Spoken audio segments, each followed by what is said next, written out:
Hello viewers, வணக்கம்மா. நம்ம இன்றைக்கி பிரண்டை தொக்கு நம்ம எப்படி செய்யுதுன்னு பார்க்க போகிறோம். இது ரொம்ப மருத்துவ குணம் வாய்ந்தது, எலும்புக்கு ரொம்ப நல்லது. இதெல்லாம் நம்மளுக்கு தெரியும். நம்மளுக்கு டவுனில் இருக்கிறவங்களுக்கு கிடைக்கும் போது வாங்கி சாப்பிடுங்க. கிராமத்தில் இருக்கவங்க மந்த்லி ஒன்ஸ் இல்லை 15 டேஸ்க்கு ஒரு தடவை சாப்பிடுவாங்க. ரொம்ப நல்லது, சரிங்களா? இது முதல்ல இது பிரண்டை நம்ம தோட்டத்துலேருந்து நம்ம எடுத்துகிட்டு வந்துருக்குறோம். இப்போ டவுனில் இருக்கிறவங்க உழவர் சந்தை மாதிரி இடங்கள்லாம் கிடைக்கும். இதுலேயும் கூட பூச்சியெல்லாம் இருக்கும். இந்த மாதிரி பூச்சி ஓட்டையாக இருந்ததுன்னா அதெல்லாம் ரிமூவ் பண்ணிவிடுங்க.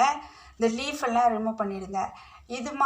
இது மாதிரி ரொம்ப பிஞ்சியாக இருக்கிறது கையில் எண்ணெய் தடவிக்குங்க. நல்லா எண்ணெய் தடவிக்குங்க, இல்லைன்னா அரிக்கும். இது மாதிரி பிஞ்சியாக இருக்க இலைய இதெல்லாம் எடுத்துருங்க. இலை இந்த இது மாதிரி இருக்கிறதுல அந்த இது மாதிரி ஒரு இது மாதிரி இருக்கும். அது மாதிரி இருக்கிறதெல்லாம் எடுத்துருங்க. இப்படி இருக்கிறது நம்ம சும்மாவே போட்டுடலாம். இதில் நார் ரொம்ப இருக்காது. இப்படி இருக்கிறதுல கொஞ்சம் நார் இருக்கிறது மாதிரி இருக்கிறது இல்லையா, அது நீங்கள் நைஃப் வச்சுட்டு நீங்கள் இல்லைன்னா கையில் க்ளவுஸ் இது மாதிரி ஏதாவது அந்த பாலித்தீன் கவர் மாதிரி போட்டுட்டு இது மாதிரி நல்லா க்ளீன் பண்ணி எடுத்துக்குவாங்க. முதலே கழுவிடணும் இதை. அதுக்கப்புறம் இதை ஈரம் பண்ண வேண்டாம். இது மாதிரி நான் க்ளீன் பண்ணி வச்சது இதோ இது மாதிரி வச்சுருக்கிறேன் பாருங்கள், தெரியுதுங்களா? இது சரிங்களா? அப்புறம் பூண்டு சேர்த்துக்கணும். இப்போ பூண்டு நான் க்ளீன் பண்ணி இதெல்லாம் பண்ணிட்டேன். நான் அதுலேருந்து எடுத்த வேஸ்ட்டு, இது அதுலேருந்து எடுத்த வேஸ்ட்டு இதை நான் வச்சுருக்கிறேன். நான் நெக்ஸ்ட்டு நான் அது உங்களுக்கு சொல்கிறேன் என்ன செய்கிறதுக்காக வச்சுருக்கிறேன். நீங்கள் தூக்கி போட்டுற வேண்டாங்கிறதுக்காக அது காட்டுறேன், சரிங்களா? நான் க்ளீன் பண்ணி எடுத்தது இது மாதிரி எடுத்தது இந்த பாத்திரம் நிறைய எடுத்திருந்தேன். ஸோ நான் ஒரு 7-8 பூண்டு எடுத்திருந்தேன், சரிங்களா? அந்த பூண்டை நல்லா நல்லெண்ணெய் ஊற்றி வானலியில் போட்டு நல்லா வதக்கி எடுத்து வச்சுருக்கிறேன். அப்புறம் அந்த க்ளீன் பண்ணின நம்ம பிரண்டை இருக்குது இல்லையா, இதையும் நல்லா நான் எடுத்து இப்போ அது மாதிரி வதக்கி நல்லா வச்சுருக்கிறேன், சரிங்களா?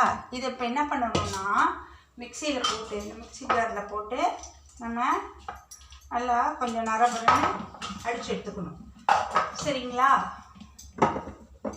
பாருங்கள்,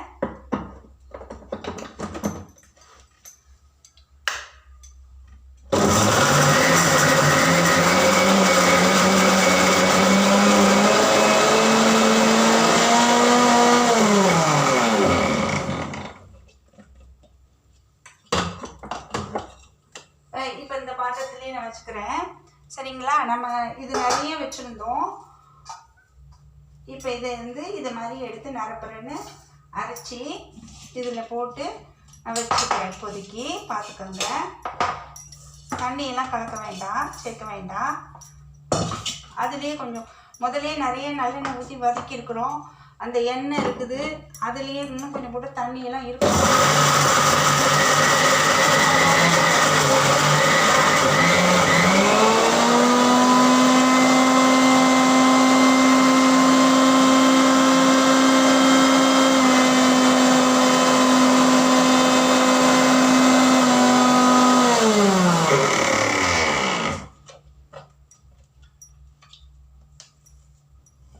ஒன்று மசியாமல் இருந்ததுன்னா மறுபடியும் நீங்கள் அதை கொஞ்சம் கிண்டி விட்டுட்டு கையால் கிண்டி விட்டுட்டு மறுபடியும் நீங்கள்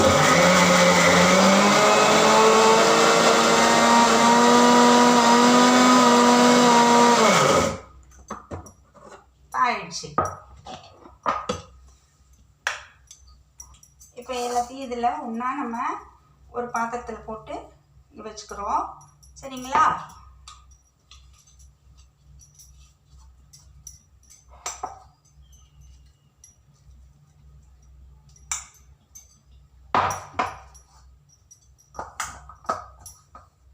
இந்த பாத்திரத்தில் போட்டு நான் இப்போ வச்சுட்டேன்.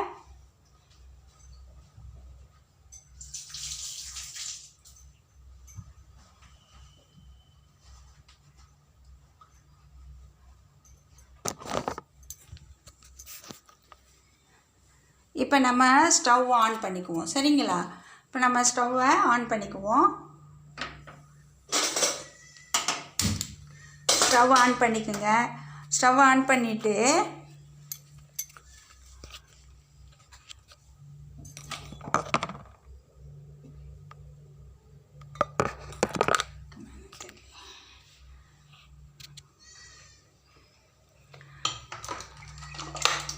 நல்லெண்ணெய் ஊற்றிக்கோங்க. சரிங்களா? கொஞ்சம் நிறையவே நல்லெண்ணெய் ஊற்றிக்கோங்க. நல்லெண்ணெய் ஊற்றிட்டு